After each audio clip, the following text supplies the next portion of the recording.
Welcome back, everybody, for another deep dive. Today, we're looking at how we react to advice, and specifically, when that advice comes from AI.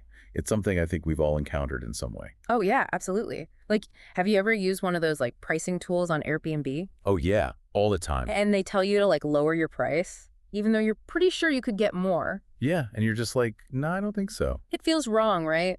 That's what researchers call algorithm aversion. Sometimes Yeah, we just don't trust AI advice, even if it might actually be better for us. it's true. And it's something that this paper by Jenkin and his colleagues published just this year really digs into. They're looking at what they call anomaly in AI recommendations, which is basically when the AI gives statistically good advice, but it just feels off. Yeah, they use setting prices for an Airbnb rental as their example in the study, which I think is perfect. Yeah. Because so many of us have used Airbnb and can relate to that. Well, the paper starts off by talking about something called Bayesian choice theory. Sounds complicated. It's really not. Basically, it's this idea that we make decisions based on what we already believe, plus any new information we get. So it's like, if you're trying to decide whether to bring an umbrella, you already have some idea of how often it rains, but then you might also check the weather app to get more info. Right. And then you combine that new information with what you already thought to make the best decision. Makes sense. And it's not just about the actual facts either. Our emotions play a big part in our decisions too. Oh, yeah, for sure. Think about loss aversion, for example. It's that feeling that losing something hurts way more than gaining the same amount. Like when you're holding on to a stock that's losing money because you just can't deal with selling it at a loss, even if it's probably the right thing to do. Exactly. And this study is looking at how loss aversion might make us less likely to follow advice from an AI, even if it's statistically the best choice.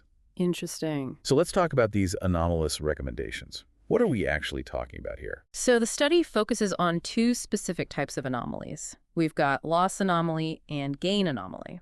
Okay, break those down for us. So going back to our Airbnb example, a loss anomaly would be when the AI tells you to lower your price, even though you think you could totally rent it out for more. So you feel like you're losing out on potential earnings. Exactly. And then a gain anomaly would be like if the AI tells you to raise your price, even though you're not even sure if it'll rent at the current price. So you're worried you might end up with fewer bookings overall. Right.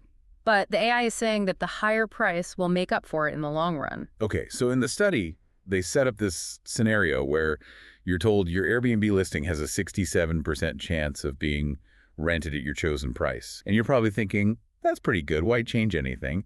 But then the AI comes in and says, hey, if you lower your price, you'll actually make more money overall.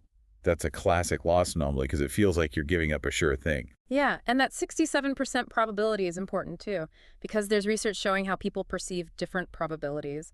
67% is high enough to feel probable, but not so high that you wouldn't at least consider the AI's advice. So it sets up this interesting conflict between your gut feeling and what the AI is recommending. Exactly. So the big question here is, does it matter if this advice is coming from a human or from AI? Do we react differently? Yeah, that's what the researchers wanted to find out. Is there an inherent bias towards trusting a human advisor more, especially when the advice seems a bit weird? And that's where they bring in this concept called self-categorization, which basically means that we stereotype different groups, and that includes AI. Oh, yeah. It's like we might stereotype accountants as being good with numbers, but maybe not so great at parties. Right.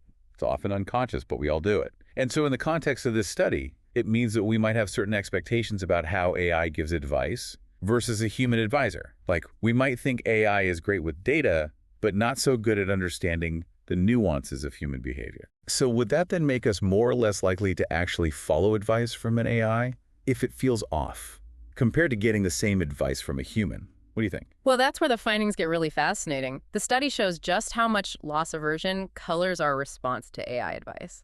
It's almost like even when the AI is statistically more likely to be right, we still have that hesitation to follow advice that feels like we're losing out on something. Yeah, exactly. They found that people were way less likely to take the AI's suggestion when it was framed as a loss anomaly. It just shows you how deeply ingrained loss aversion is in how we make decisions. Okay, but here's the twist. They also found that people were actually more likely to go with the AI's advice in those loss scenarios, compared to when a human gave the exact same advice. It's almost like we're giving the AI the benefit of the doubt. Okay, this feels weird, but the AI probably has some data I'm not seeing, which I think is a huge takeaway for anyone who's designing AI systems that are meant to give advice. Right, so then you'd naturally think, okay, well, what about explanations? Wouldn't that help people make sense of the advice and be more likely to follow it, even if it seems a little off? You'd think so, right? It's kind of the go-to assumption in a lot of AI research. But here's where things get even more interesting. The study actually found that people didn't ask for explanations as often as they expected. And even when they did get an explanation, it didn't really affect whether they followed the advice or not. So just adding an explain button isn't the magic solution. Seems that way. And there's even some evidence to suggest that people might be less likely to ask an AI for an explanation in the first place. Now that's interesting. Why do you think that is? Why aren't explanations having the effect we might expect? It's a good question. There's actually a growing amount of research suggesting that maybe AI explanations as they currently exist are just too complex or technical for most people to fully understand. So even if people technically get what the AI is saying, they still don't really trust it or feel good about acting on it. Yeah, exactly. It all goes back to that initial Airbnb scenario then. And really, any situation where we're getting advice from an AI, what can we take away from this study about how we might actually react in those situations? Well, if you kind of zoom out and look at the bigger picture, I think it really highlights how important it is to be aware of our own biases, especially that loss aversion. When we're evaluating advice from AI, just because something feels counterintuitive doesn't mean it's wrong. We might be missing some piece of information that the AI is taking into account. Okay, so we can't just dismiss AI advice out of hand just because it feels weird. Exactly. And it also underscores the need to design AI systems that not only give good advice, but also build trust and explain themselves in a way that we humans can actually understand and relate to. Because if you can't understand the why behind the advice, you're probably not going to follow it. Right. And maybe even more importantly, it points to the need to be more strategic about when and how we use explanations. They're not a one-size-fits-all solution, and we need to think carefully about how to make them truly effective. Now, it's worth mentioning that this study did have some limitations. They used a student sample, so we can't be totally sure if the findings would hold true for everyone. But the main takeaways are probably pretty relevant across the board. Absolutely. I see this study as a starting point for a much broader conversation about how we interact with AI and how we make decisions in a world where algorithms are increasingly offering advice. Wow, this deep dive has really made me think. I used to believe that more explanation from AI would automatically lead to more trust. But this study is saying it's not that straightforward. It really does challenge some of our assumptions about AI and how we make decisions. So where do we go from here? How can we actually apply these findings? If I'm someone who uses AI for advice or I'm designing these systems, what steps can we take to make things better? That's a really important question. It really raises the challenge for developers and designers. How do we create AI that doesn't just give us advice, but actually builds trust? Even when that advice goes against our initial gut feeling. It's not just about providing the right answer. It's about making the AI's reasoning transparent, understandable, something we can relate to as humans. I love that idea of making AI relatable. Like, instead of just saying, lower your price, maybe you could say something like, hey, I've looked at other similar listings, and it looks like lowering your price by 10% could actually get you 20% more bookings. I know it seems a little counterintuitive, but the data shows you'll probably come out ahead in the end. Exactly. When we frame the advice in a way that connects with our own experiences and directly addresses our concerns, that's when we start building trust. And maybe it's also about finding that sweet spot between data-driven insights and human intuition.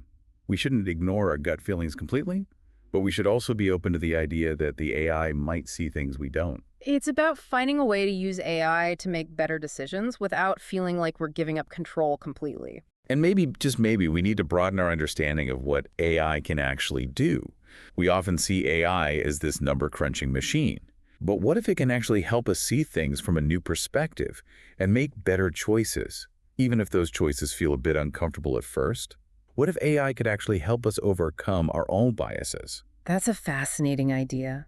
Maybe the real value of AI isn't just about giving us answers, but about helping us ask better questions and challenge our own assumptions. So for everyone listening, think about this. How do you react to AI advice in your own life? Do you trust it without question, or do you take it with a grain of salt? And if you do question it, what kind of explanations would make you feel more confident in following its recommendations? These are the kinds of questions we'll keep exploring in future deep dives. Understanding our relationship with AI is only becoming more important as these systems become more integrated into our lives. And we always love hearing from you. What AI-related topics are you curious about? What would you like us to dive into next? Until then, keep learning, keep asking those tough questions, and keep diving deep.